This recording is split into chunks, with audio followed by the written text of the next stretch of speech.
કરવામાં આવશે. And all other well lawful liabilities and charges to which the property shall be subject. અને તમામ જવાબદારીઓ, વહીવટી ખર્ચ, અંતિમ વિધિનો ખર્ચ વગેરે બાદ કરીને ₹5,000ની રકમ ગણવાની રહેશે એમ કહેવા માગે છે. સેક્શન 33A પાંચનું જે છે એ પણ એટલું જ અગત્યનું છે. This section shall not apply to the property of any Indian Christian. Indian Christian હશે તો એને 33A સેક્શન લાગુ પડશે નહીં એમ કહેવા માગે છે. Any child or grandchild of any male person who is or was at the time of his death an Indian Christian. જો એ વખતે ઇન્ડિયન ક્રિશ્ચિયન હોય તો પણ એને લાગુ પડશે નહીં, એના બાળકોને કે બાળકોના બાળકોને. Any person professing the Hindu, Buddhist, Sikh or Jaina religion, the succession to whole property is under section 24 of the Special Marriage Act 1872 regulated by provisions of this act. તો જ્યારે any person professing the Hindu, Buddhist, Sikh or Jaina religion to succession the whole property is under section 24 special marriage act. જ્યારે કોઈ એ વ્યક્તિને જ્યારે એક Hindu, Buddhist, શીખ અથવા તો Jain religion સાથે સંકળાયેલ હોય અને વિશિષ્ટ લગ્ન ધારા લગ્ન કરેલા હોય તો એને સેક્શન 24 પ્રમાણે ધ સ્પેશિયલ મેરેજ એક્ટ પ્રમાણે એનું વ્યવસ્થા કરવામાં આવશે. Unless the deceased dies intestate in respect of all his property. જો એણે વિલ ન કર્યું હોય તો, બાકી તો આ પ્રમાણે એની 33A પ્રમાણે એની સગવડ ગણવામાં આવશે. હવે આપણે જોઈએ તો સેક્શન 34 જે છે, where intestate has left no widow and where he has left no kinder.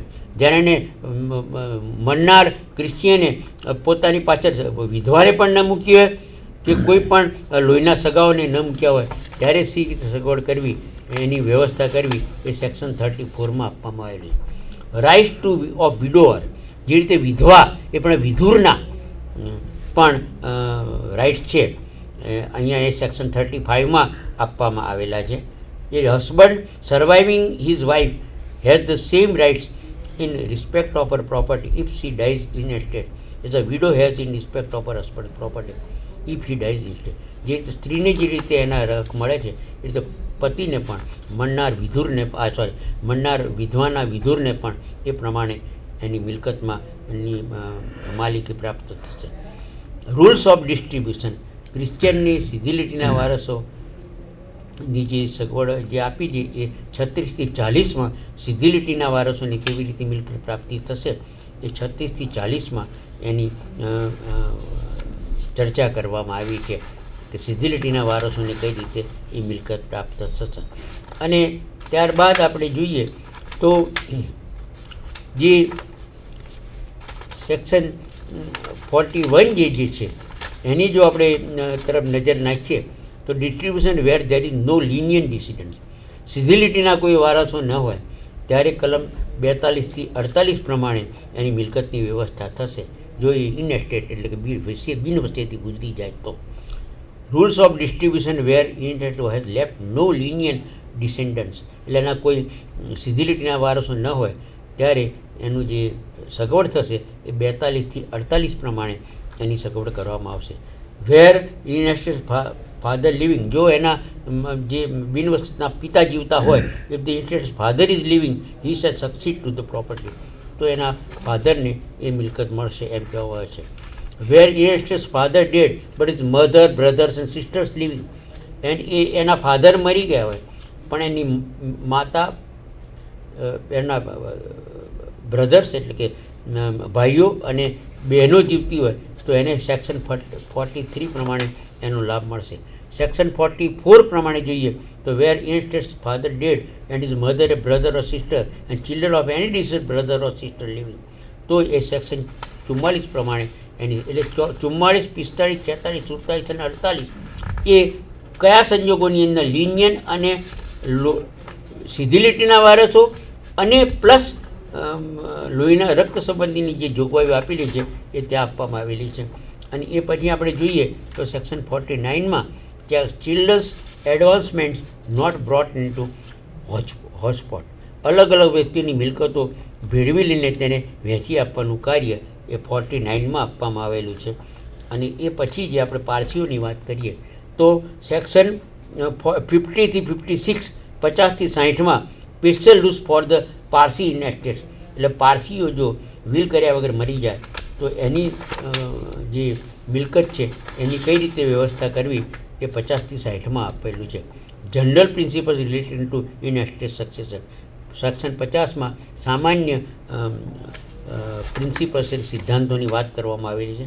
Section 51માં division of intestate's property among widower, children and parents, એટલે કે એ જે બિનવસતી મરનારની વિધવા અથવા તો કોઈ વિધુર હોય અથવા તો એના બાળક હોય અને માતા પિતા એમની કેવી રીતે પારસીની અંદર એની ચર્ચા સેક્શન 51માં કરવામાં આવી છે. અને ત્યારબાદ સેક્શન 52ની આપણે વાત કરીએ તો સેક્શન 52 પ્રમાણે જે કયા વારસોને આ મિલકત પ્રાપ્ત થઈ શકશે એની સેક્શન 52માં ચર્ચા કરવામાં આવેલી છે. Old section 50 and 52 have been recasted by section 51 by the Indian Succession Act. 1991માં આ 52ના સેક્શનની ચર્ચા કરવામાં આવી છે. જૂના જે કલમો 51 અને 52 હતી એ બંનેને ભેગી કરી અને 52નું કલમ અહીંયા કરવામાં આવી છે. એની રીતે ફાધરને 1/7, વિડોને પિતાને 1/7, વિધવાને 2/7, દીકરાને 2/7 અને દીકરીને 2/7 આ એ રીતે એને એના વારસોમાં મિલકત પ્રાપ્ત થશે. સેક્શન 53 જે છે division of share of predeceased child of intestate leaving lineal ડિસીઝન, એમાં પણ પેઢીગત વારસોની વાત કરી છે પણ એ પહેલાં મરી ગયેલા હોય એના વારસોની એમાં વાત કરેલી છે. હવે આ જે સેક્શન 54 જે છે એમાં division of property when intestate leaves no lineal ડિસીઝન, જ્યારે કોઈ પેઢીગત વારસો ન હોય ત્યારે કેવી રીતે એને ભાગ પાડવા, અને but leaves a widow or widower or widower of any lineal descendant, જ્યારે લિનિયન ડિસિડન્ટના એટલે કે જેને કહીએ કે પેઢીગત વારસોની કોઈ વિધવા અથવા વિધુર હોય તો એને કેવી રીતે એ પ્રાપ્ત થાય એની વાત કરવામાં આવેલી છે. અને છેલ્લે એના પછી આપણે જો જોઈએ તો સેક્શન 55ની વાત કરીએ તો division of property where intestate leaves neither lineal descendant nor a widow nor widower widower of any lineal descendant, જ્યારે કોઈ પણ એનો પેઢીગત વારસ ન હોય ત્યારે 55 પ્રમાણે પેઢીગત વારસ કોઈ પણ ન હોય તો કેવી રીતે એ મિલકતની વહેંચણી કરવી એ અહીંયા સેક્શન 55માં એની છે. Division of property where there is no relative entitled to succeed under the other provisions of this chapter, જ્યારે બીજા કોઈ વ્યક્તિઓને આ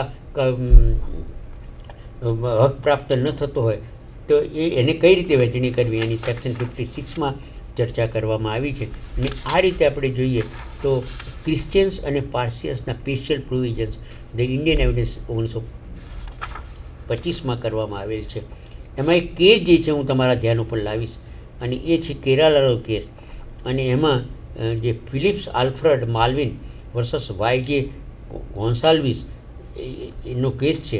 અને એમાં કેરાલાની કોર્ટે એમ કહ્યું છે, હાઈકોર્ટે, કે Travancore Christian succession act section 2 suit for separation partition of plain scheduled property filed by adopted son maintainability. Christian couple adopted plaintiff as son.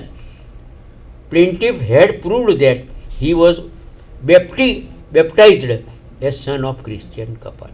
એને જ્યારે એમને એડપ્ટ કર્યો ક્રિશ્ચિયન કપલે, પછી એ ગમે તે કોમનો હોય તો પણ કોર્ટે એમ કહ્યું Christian law does not recognise adoption but does not prohibit it. બહુ સ્પષ્ટ કહ્યું કે એને દત્તક લેવાની જેવી રીતે કોઈ એમાં પ્રોવિઝન નથી પણ એને એની મનાઈ પણ નથી. Adoptee gets all rights of a natural born child, જેવી રીતે ક્રિશ્ચિયન કપલનો કોઈ નેચરલ બાળક હોય એ જ રીતે આ એડપ્ટેડ સનને પણ બધા જ અધિકાર મળશે. He is entitled to inherit assets of Christian couple.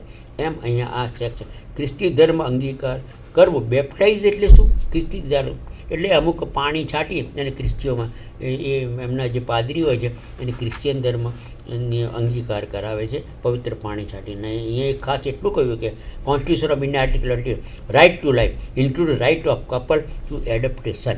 અને અહીંયા કોન્સ્ટિટ્યુશન લાવી દીધું કેરળ હાઈકોર્ટે એને કહ્યું કે આર્ટિકલ 20 જીવવાના અધિકારની અંદર તમે બાળકને દત્તક પણ લઈ શકો છો ને ક્રિશ્ચિયન લોમાં ન લખેલું હોય. આ ખાસ વસ્તુ કહેલી છે. Thank you very much friends. Thank you very much. હા વિદ્યાર્થી મિત્રો, આપણે બહુ વિગતવારે ટેસ્ટામેન્ટરી અને નોન ટેસ્ટામેન્ટરી સક્સેસરની વાત કરી.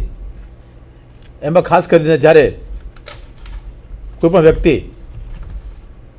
ભારતમાં સ્થાવર મિલકત મૂકીને ગુજરી ગયો હોય તો વ્યક્તિ અધિવાસ ગમે તે દેશનો હોય તેમ છતાં એને ભારતનો કાયદો લાગુ પડે છે. અને તે જ રીતે જો કોઈ પણ વ્યક્તિ જંગમ મિલકત મૂકીને અવસાન પામ્યો હોય તો જે દેશમાં એની જંગમ મિલકત હોય એ દેશના કાયદો તેને લાગુ પડે છે. આવતા અંકે આનાથી આપણે વિગતવાર ચર્ચા કરીશું. આજે વિરામ લેશે. નમસ્તે. નમસ્તે.